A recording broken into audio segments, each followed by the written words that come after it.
एक कानूनी टीम है, उनसे फिर मुलाकात हुई और ना सिर्फ मुलाकात में कुछ मज़ीद चीज़ों को फाइनलाइज़ किया गया, लाएहमल तय किया गया, बल्कि जो है वो बहुत सारे ऐसे पॉइंट्स है जिनके ऊपर डिस्कशन होना बाकी थी, आज वो मुकम्मल हो चुकी है। तो मज़ीद जो है वो बड़ी से बड़ी पेशरफ़्त नज़र आएगी। यानी कि अब लगता नहीं है, बज़ाहिर लगता नहीं है, दावा तो नहीं है, लेकिन ये कि लगता नहीं है कि बहुत कम फ़ासला रह गया है गुलाम हैदर और उनके बच्चों के दरमियान। इंशाअल्लाह बहुत जल्द गुलाम हैदर को बड़ी अच्छी खबरें मिलेंगी, पॉज़िटिव खबरें मिलेंगी। कुछ तफ़सीलात, कुछ डिटेल्स वो आपके सामने रखूँगा कि आज क्या कुछ हुआ। और उसके बाद फिर इंडिया की तरफ से मुख्तलिफ लोग जो हमेशा कंट्रोवर्सी फैलाने की कोशिश करते हैं। जैसे ही गुलाम हैदर ने अपने वकील जो कि एक समझ लें कि उनकी खिदमात ली हैं अंसार बरनी साहब की और उनकी इंटरनेशनल ट्रस्ट की, तो उसके बाद फिर अंसार बरनी साहब के ऊपर भी लोगों ने जो है वो इल्ज़ामात आयद करना शुरू किए और मुख्तलिफ हवालाजात के ज़रिए। तो कुछ उसकी क्लैरिफ़िकेशन भी बहुत ज़्यादा ज़रूरी है, जो कि कल भी हमने दी और आज कुछ मज़ीद बन्नी साहब से भी वन टू वन मुलाकात भी हुई और उसके बाद फिर उनकी टीम के साथ भी। तो उसका भी आपके सामने कुछ खुलासा करना है, कोई तफ़सीलात आपके सामने रखनी है, वो ज़रूर रखूँगा। बाकी लाइव और इस तरह जो डिस्कशन का है, डिबेट का जो सिलसिला है वो जारी रहेगा मुख्तलिफ फ़ोरम्स के ऊपर भी, लेकिन ये शॉर्ट वीडियो है तो इसलिए कोशिश करूँगा कि मुख्तसर आपके सामने रखूँ। पिछले 4-5 दिन से गुलाम हैदर चूँकि कराची में है और हमारी कोशिश ये है कि उनको जो हमने मुख्तलिफ वीडियोज़ में मुख्तलिफ जो लाइव में हमने दावे किए थे या हमने कोशिश की थी कि गुलाम हैदर अगर आएँगे कराची तो उसके बाद हम कोशिश करेंगे कि उनको पाया तकमील तक पहुँचाएँ, उनकी हम हर सतह पर मदद फ़राहम करें। और अल्लाह का शुक्र है जितनी हमने जस्तजू की सिर्फ़ और सिर्फ़ ये था कि इंसानियत की खातिर वो पाकिस्तानी हैं, गुलाम हैदर और उनकी बेटियाँ पाकिस्तान की बेटियाँ हैं, सिंध की बेटियाँ हैं, तो हमारा फ़र्ज़ बनता है कि हम उनके लिए जितनी भी आवाज़ उठा सकें, अपने फ़िज़िकली जितना कोशिश कर सकें वो कर रहे हैं। और इस बात का सबूत है कि 4-5 दिन से दूसरे काम सब छोड़ के हम दिन-रात उसके साथ हैं। अगर सिर्फ़ यूट्यूब या किसी और चीज़ को लिए करना होता, तो गुलाम हैदर तकरीबन सुबह से लेकर रात तक या कई दिन ऐसे भी थे कि 24-24 घंटे भी हम साथ थे। लेकिन ये है कि हमने उनकी ख़्वाहिश या उनकी मर्ज़ी पर तो हमने वीडियोज़ बनाई, जिसमें उन्होंने कहा कि ये वीडियो बना लो,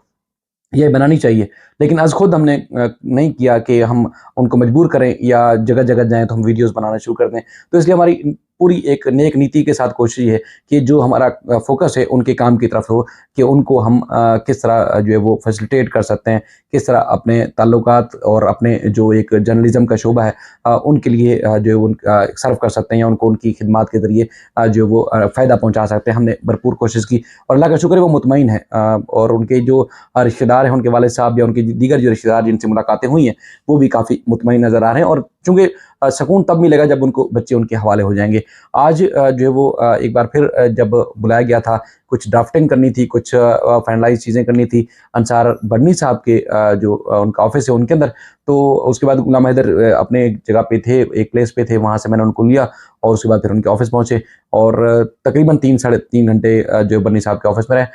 अब 2 चीज़ हैं जिसमें आप कह सकते हैं कि एक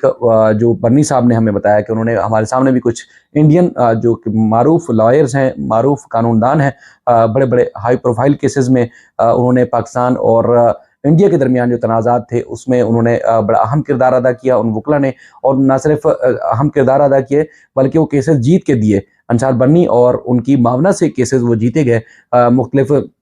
पाकिस्तान के मुतासरीन या इंडिया के मुतासरीन जो थे उनको इंसाफ दिलवाया गया, कानूनी चाराजोई करके उन वकला से हमारे सामने फ़ोन पे बात की, हमारे बाद बात की, फिर उसके बाद जो प्रोग्रेस हुई वो उन्होंने उस बारे में बताया। अब वकला के नाम डिस्क्लोज़ करना मेरे लिए मुनासिब नहीं है कि मैं उन वकील साहबा का साहिबान का जो नाम है वो आपके सामने डिस्क्लोज़ करूँ, लेकिन ये है कि उन्होंने बात की और मेरे सामने भी फ़ोन पे बात की, जिसमें उन्होंने कहा कि बिल्कुल जो डॉक्यूमेंट्स और जो दस्तावेज़ात हैं वो यहाँ से इरसाल कर दी जाएँ और उसके बाद फिर वहाँ पे वो केस करेंगे गुलाम हैदर के बच्चे उनको मिलवाने के लिए, उनको दिलवाने के लिए और उनके हवाले करने के हवाले से जितना वो इंडियन कानून इजाज़त देता है, उस हवाले से जो है वो पेशरफ्त जो होगी, उस हवाले से वो मामनत करेंगे। और उनका बहुत बड़ा नाम है, जब आप सबको नाम भी पता चलेगा तो आप सब भी जिस तरह अंसार बरनी साहब का नाम सामने आने के बाद बहुत सारे दुश्मनान गुलाम हैदर या दुश्मनान पाकिस्तान थे, वो हिल गए। तो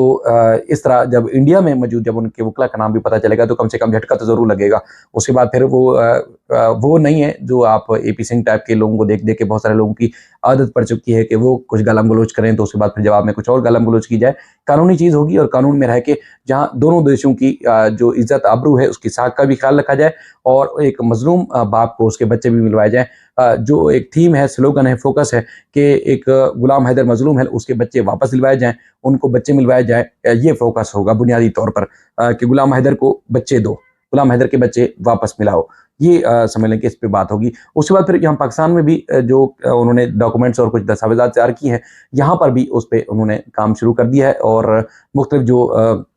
उनकी फर्म्स के साथ जुड़े लोग हैं उनसे उन्होंने राब्ते किए भी हैं और मज़ीद जो ख़त-ओ-ख़िताबत का सिलसिला है वो शुरू करना है। पूरा जो